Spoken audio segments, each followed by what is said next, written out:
जिस क्षण महर्षि मार्कंडेय एक बालक के मुख में समा गए, उसी क्षण उन्होंने समझ लिया कि प्रलय वास्तव में अंत नहीं बल्कि ईश्वर की लीला है। यह घटना श्रीमद् भागवत पुराण के 12 स्कंध में वर्णित है।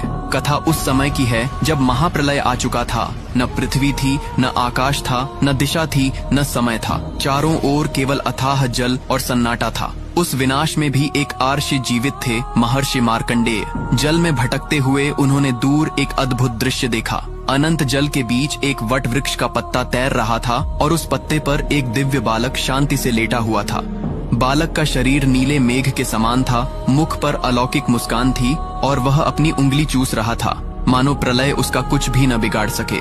जहाँ पूरी सृष्टि लय हो चुकी थी, वहाँ यह बालक सुरक्षित कैसे था? यही प्रश्न मार्कंडेय के हृदय को व्याकुल कर रहा था। जैसे ही उन्होंने बालक को प्रणाम किया, बालक ने मुंह खोला और अगले ही क्षण मार्कंडेय स्वयं उसके भीतर खींचते चले गए। भीतर उन्होंने वही सृष्टि देखी जो बाहर नष्ट हो चुकी थी। सूर्य, चंद्र, लोक, पर्वत, समुद्र और काल। भय और विस्मय से उनका अस्तित्व कांप उठा। अगले ही पल वे पुनः बाहर आ गए और बालक पहले की तरह वटपत्र पर मुस्कुरा रहा था। तब बालक ने कहा, सृष्टि मुझसे उत्पन्न होती है, मुझ में स्थित रहती है और मुझ में ही लीन हो जाती है।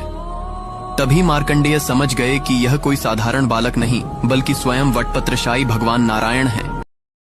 आज का सवाल, भगवान नारायण का वाहन कौन है? कमेंट जरूर करें।